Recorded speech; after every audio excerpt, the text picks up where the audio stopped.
Hi hello welcome back to అల్లరి Harsha YouTube channel అండి. ఇప్పుడు మనం చూస్తున్నది ఏంటంటే అందరూ పెద్దలు చిన్నలు అందరూ ఇష్టపడి తినే ఎగ్ కర్రీ అనమాట. మునక్కాయ ఎగ్ కర్రీ.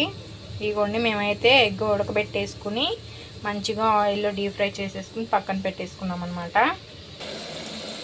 ఇక్కడ గ్రేవీ కోసం నూనె పెట్టేసుకుని అందులో పోపు దినుసులన్నీ వేసేసుకుని ఆ తర్వాత ఆనియన్స్, పచ్చిమిర్చి, టమోటా, ములక్కాయ మొత్తం వేసేసుకుని ఉప్పు వేసుకుని దాన్ని మంచిగా కలుపుకుంటూ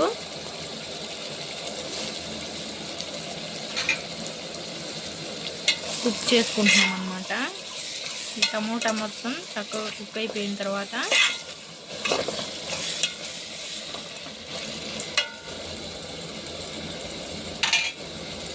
టమోటా ముక్కలు వేసేయంగానే ఉప్పు వేసేయండి.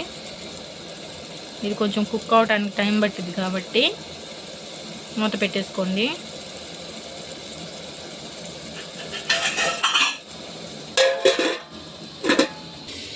దానికోసం కొంచెం నేనైతే అల్లం చిన్నులపాయి చిన్న రోడ్లో పేస్ట్ చేసుకున్నాను అనమాట.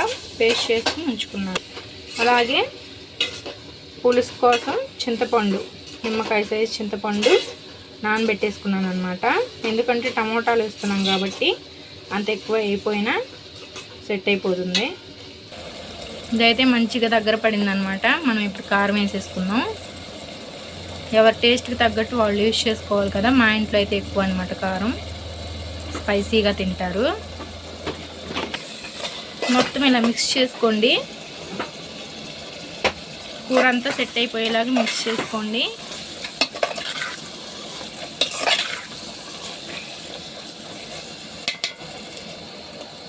మనం ప్రిపేర్ చేసి పెట్టుకున్నాం కదా అల్లం చిన్నులపాయ పేస్ట్, దాన్ని యాడ్ చేసేయండి.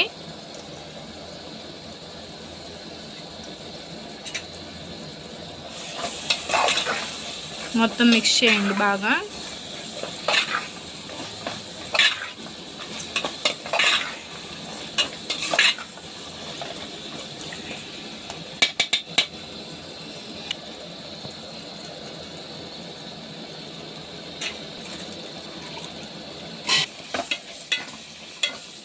ఇప్పుడైతే మనం పులుసు పోసేసుకోవాలన్నమాట.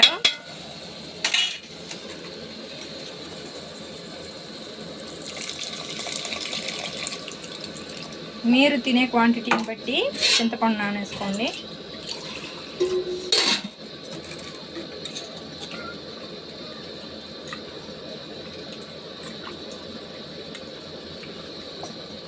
Please do subscribe. మన ఛానల్ని సపోర్ట్ చేయండి ఫ్రెండ్స్. అల్లరి హర్ష.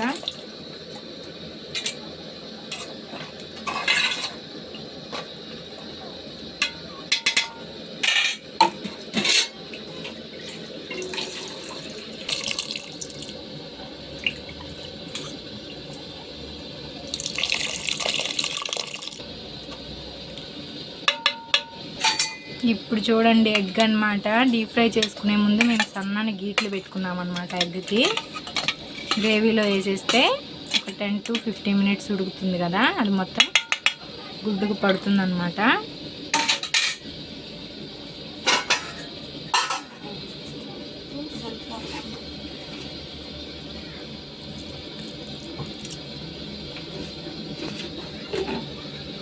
ఎంత యమ్మీగా ఉందో చూడండి.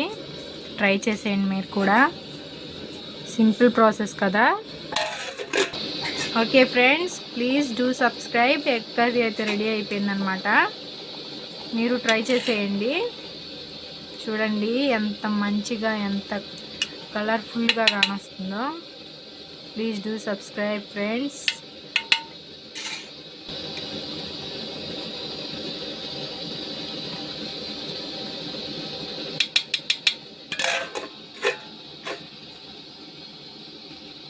Okay friends, bye. Please do subscribe అనమాట.